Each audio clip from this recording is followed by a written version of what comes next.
Hello guys, welcome back to my YouTube channel, Hamuli Vlog. Welcome to my tutorial. Sa video na to guys, ipapakita ko sa inyo ang dalawang pinakamadaling paraan para mag-transfer ng pera STCP to STCP. So unang paraan guys, pwede ka na magpadala ng pera through contact number. So ang pangalawa ay using QR code. At kung isa ka sa bagong user ng STCP mobile application at hindi mo pa alam ang paraan na to, so tara na at panoorin na tapusin natin ang video na to para makakuha ka ng idea. Tara na guys, simulan natin.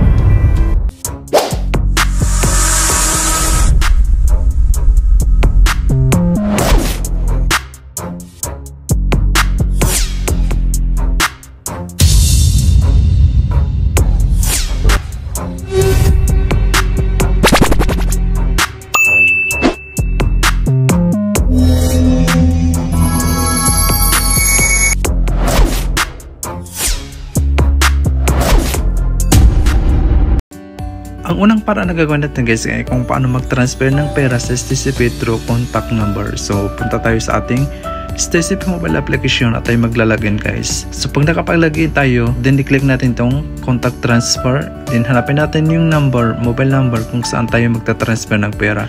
So maglalagay tayo ng amount. Then tapos i-click natin yung purpose, family and friends, expenses. So ayun na guys. So pagkatapos na guys, then click natin yung confirm. Then pag na-click natin yung confirm, so ayan yung pangalan may-ari ng number. So may ma-receive na OTP number sa ating mobile number. So ilalagay natin yan guys. Then pagkatapos continue, then done. So ganun lang kadali guys. So may ma-receive tayo na tawag guys galing sa bangko ng STCP. So kailangan nating pakinggan yung request nila guys. So madali lang to guys. I-click natin yung number 1 para ma-active itong pinadala natin na pera sa ibang STCP account through mobile number. 23. To proceed, please press 1.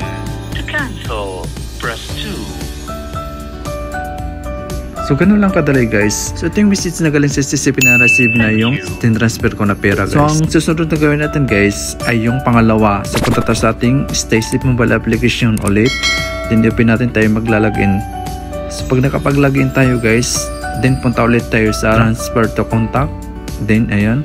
Then may kita kayo dito sa taas guys na sign na QR code. So click natin yan. So scan natin yung QR code ng kung saan kayo mag-transfer ng pera. So scan nyo lang guys, madali lang. So ayan din, maglalagay tayo ng amount. So ang ilalagay natin dito guys ay 10 SR kasi example lang to kasi tutorial. So pag nakapaglagay kayo ng amount, so click natin yung family and friends, expenses, then confirm. Ayan. Then continue. So may ma-receive ulit tayo ng OTP numbers. Ilalagay natin yan guys. Then continue again. So done. So tapos na guys. So pumasok na guys.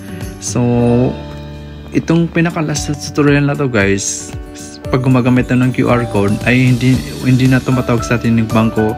Kumbaga direct to guys kasi mabilis lang yung ganitong paraan.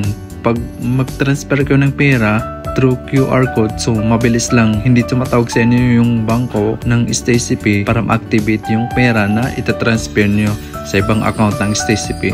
So ito yung message guys na na-receive na yung transfer ko na SR using QR code. So ganun lang kadali guys. So sana may natutunan ko sa video tutorial na ito. Kung bago ka lang sa channel na ito, please don't forget to subscribe. Click all the notification bell para lagi yung updated every time na mag-upload ako ng bagong tutorial. So maraming salamat. Thank you for watching. God bless. Stay safe always.